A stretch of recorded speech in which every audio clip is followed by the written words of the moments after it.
on Thursday, walking by, and it's like totally different. It's all neon. I used to go to the open mic there every Wednesday, like 120 something times I performed there. It has a completely different vibe now. Anyway, that's not entertaining, so I'm gonna stop talking about that. Guys, my next guest. Did I anything else? Hey, are you moving? Possibly. Well, tell me ahead of time so we can like actually do a celebration. At least stay through my birthday show. End of April? Yes. Okay, that's good. At least pad your numbers so Roy Weiss doesn't catch up to you in the next year. Guys, my next guest is the five-time Crispy Comedy Show World Heavyweight Champion. He could make it to number 6 next month. We don't know yet because I haven't planned what the match is going to be at Crispy Mania. Guys, please welcome nihilist Jello.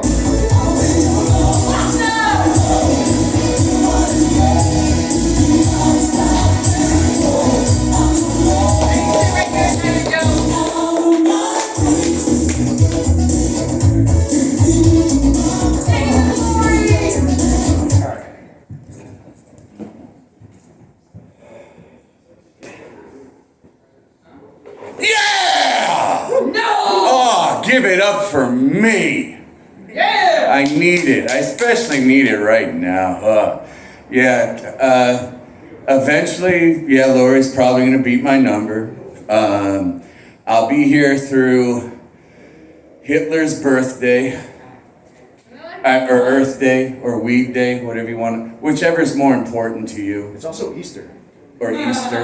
It's also WrestleMania Sunday. WrestleMania. Everything is on the 20th. Birthday and my aunt and uncle's anniversary that day too. A lot of things happen at 420. A lot of things. But yeah, I'm most likely moving back to Chicago. No, don't leave me. Oh, I gotta. Well, the sad things about leaving LA is I've got a Grill 'Em All, the heavy metal burger joint tattoo on my ass. So every time I go to Grill 'Em All in Long Beach, I moon them and they give me half off my bill. That's the best coupon ever. Did you do it while they were open all the hunger too? Yes, I've had the tattoo now. I moved back here from Thailand in 2013. I got the tattoo in 2014. And yeah, for 10 years, I've gotten half off at Grill 'Em All, and I've mooned them every single time. And in those 10 years, my ass has not gotten better. That tattoo was a nice, plump, juicy burger, and now it's kind of been sitting for a while. Half of it's kind of fallen off the plate, if you know what I'm saying. It just the cheese would definitely be dripping, and sometimes is. Just trying to make good visuals like the last comment, you know, put it in your mind. He said, kids 26 and 28. Yes. Girls? A girl and a boy. The girl is 28 and the boy is 26. Perfect. 28. My nephew just turned 18, February 12th. My younger nephew. I have 2 nephews. One's in his 20s. The other one just turned 18 just a few weeks ago. And he was like, yeah, I'm done with high school girls. I'm like, you have to be. By law. I'm like, you had up until Wednesday to fuck as many 15-year-olds as you could. And now that time is gone. No more poreless porcelain flesh. No more tiny little bodies that haven't grown into their boobs. Nah, that's done. That day is over. Now what you should be focusing on is the 27-year-olds. From 18 to death, 27 is the best age for your female paramours. Your average 50-year-old lady could learn a lot from her 27-year-old counterpart about not being fucking disgusting. And I say that as a fucking disgusting 50-year-old, but you know, I have taste. You know, if I'm paying for it, I want something nice. And like 27 is best because they're still young enough to be hot, but they're almost 30. So the doubt is setting in. The fear of what lies ahead. And a hot, sad, fearful female is 4 drinks away from where I need them to be. That'd play better if there weren't girls in the room. Yeah, it would. You still liked it. Yes, I like to use codes in my conversational language. Like anybody who had my first album or seen me brush up on it here, my first album was called "Here's to a Great Summer," because I think that is the stupidest thing someone could write in your yearbook. It means they don't know you and they don't care. And I've taken that in time to mean it wasn't worth it and it's not memorable. So when somebody says, yo, did you see the third Batman movie? Here's to a great summer. And it's what I've decided when I finally go out. It's what I'm gonna leave as my suicide note. Here's to a great summer. Why not? Just leave them guessing. The problem with suicide is every time you decide to do it, you have the best night you've ever had. You're there cleaning your shotgun. You're like, oh, this chest is about to hit that wall in a massive way. And you're like, oh, I need the best music for this. So you go and I've decided you can't have something too happy or that you like too much because you might change your mind. And you can't have something too sad because you might start crying. And you'll get all cathartic and then you won't do it either. You'll like be in like a depression. You'll just curl up on the floor in the fetal position. Nothing will get. You need just something in the middle there that's familiar, but not going to change your mind. And that song is Pete Townshend's "Let Love Open the Door." You remember it from movies? Everyone knows it. Everybody's been convinced that they'll never fall in love. Let love open the door to your heart. Love open the door. Yeah, so you put that on and you go, oh, I gotta get drunk. I don't want to feel this. I just want it over. So you go to the kitchen, you got 2 beers left. I'm like, 2 beers is not enough. So you go out to the liquor store and you pass a bar and it's fucking 80s night all of a sudden. Let love open the door. Oh my God, that's the song. So you go in there and you're like, money's not an option because I don't need it tomorrow. So you're just buying everybody drinks. Everybody's your friend. 2 chicks come up, they're all over you because they need their cocktails paid for. You take both of them home. You have a crazy animalistic orgy because you don't care about them and they don't care about you. It's just all about passion in the now. You fall asleep in each other's arms. Then they leave the next day and they're like, why is there a shotgun on your table? You can only say one thing to that. Here's to a great summer.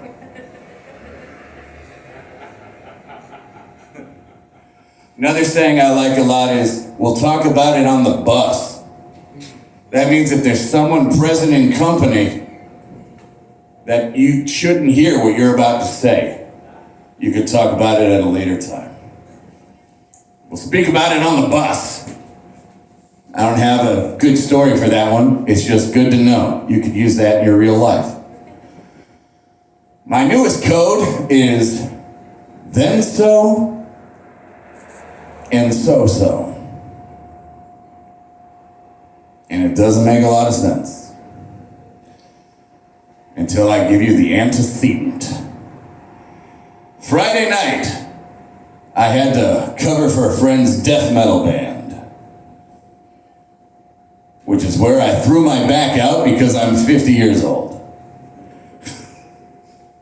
I came home, it was a weekend of losing things for me, by the way. I came home like a 50-year-old with his back thrown out. Got into my elevator, and my cool guy glasses fell off my head right between the slot of the elevator and the floor. And they're lost forever. So I have to wear these today just so I could see and not get headaches. And I don't like clear glasses on me, because I look somewhere between shop teacher and coworker that's gonna kill everybody. You took my stapler? Office Space reference for those who never saw it. So I had to order new glasses. So I woke up early to try and order new glasses, all hungover, where I got a phone call of some very bad news.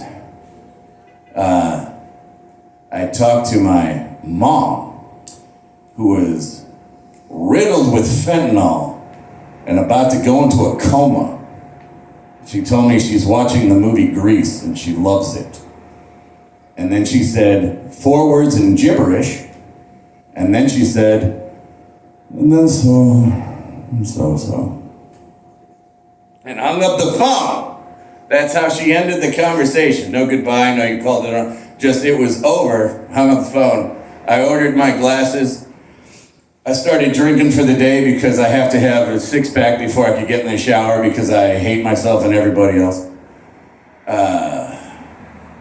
And as I got out of the shower, I got a phone message from my sister. Mom's dead. So I went to the bar and I started hitting on somebody else on Saturday night. And she's like, you're acting very strange. And I said, well, my mom died. And she said, when? I'm like, about 3. She was 3 years ago, you should be. I'm like, about 3.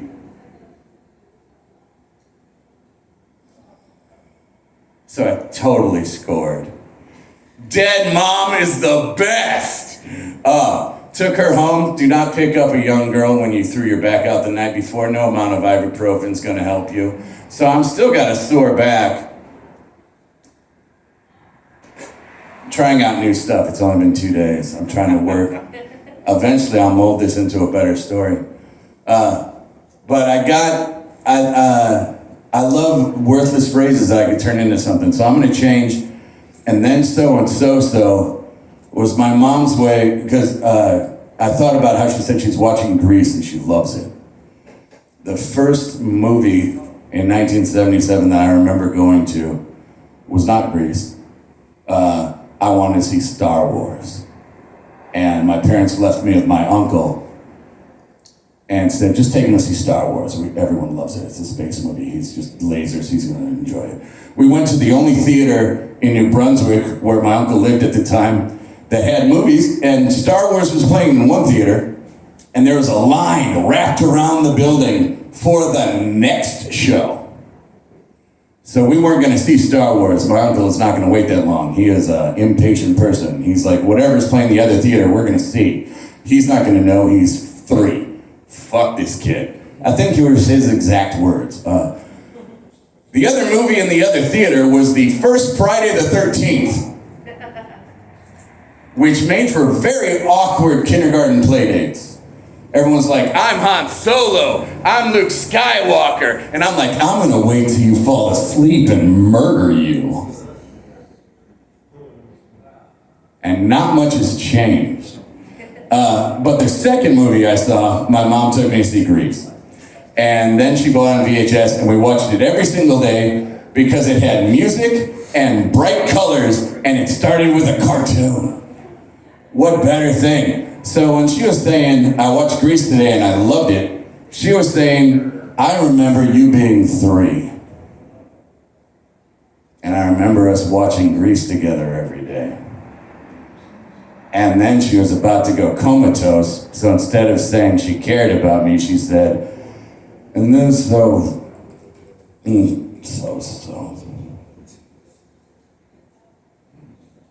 So I got it tattooed on my chest yesterday. And I'm gonna cheers to it at the end of my set. Because I've never been good at picking up cues. It took me 2 days to think that Grease story meant something, and maybe it didn't, but I'm gonna choose to believe it did, because who doesn't wanna believe a nice thing? But years ago, biggest mistake I've ever made in my life, I was dating a girl who was a psychologist. And we were going to a Christmas party where she said, there's gonna be a guy here who I hate. He's always trying to sleep with me. He's a mean person. He makes rude comments and he tries to get in people's heads. In fact, the only time I've ever spoken to him was another office party where he drove me home because I was drinking. When they got to her house, he said, I'm too drunk to drive the rest of the way home. So he stayed with her, and she woke up in the middle of the night to him naked at her bed, where she kicked him out, and when he left the door open. So I'm thinking, well, I'm gonna fuck this guy up. I was a fighter at the time. I'm like, you just told me a story that means go. First thing he says to me and looks me sideways, I'm gonna tear his head off like it was a goddamn Tylenol cap. So I go to this party, and I'm getting drunk. I had a shaved head at the time. He was calling me a skinhead. I was calling him a lot of names. We go back and forth playing this pissing contest, and I get ripped, and I go, you know what? It's time. I'm gonna go knock this fucker out. And I get up, and I walk up to someone, and I spin him around, and I punch him through a fucking table. And I look up, and the guy I meant to hit's right over there. Biggest mistake you can make. The guy I hit ended up actually having to drive me home in a blackout. I had to write him an apology letter. And that night, that girl said to me, do you know how hard it is to care about someone who hates himself as much as you do? Coldest thing anyone's ever said. A week goes by, she calls me up and she goes, you know that coffee shop on Clark is closing. That one that we went to. And me being the tough exterior that I always am, I said, I was only at that place one time. And then she hung the phone up on me and we've never spoken since. And it dawned on me, the one time I was at that coffee shop was our first date. And I think she was gonna say she forgive me and we could get together. And I may be a way happier person now for it, but I'm not. And I got the light, so I'll leave you all on this. What I've eaten since I've gotten the news that my mom died is 1/2 order of French fries and half an al pastor taco, and I'm a big fat guy. So I'm starving right now. What I've ingested since I heard my mom died was 60 beers, 2 bottles of Captain Morgan rum, a slammer of heroin, 3 tabs of acid, 4 Klonopin, and about a handful of mushrooms.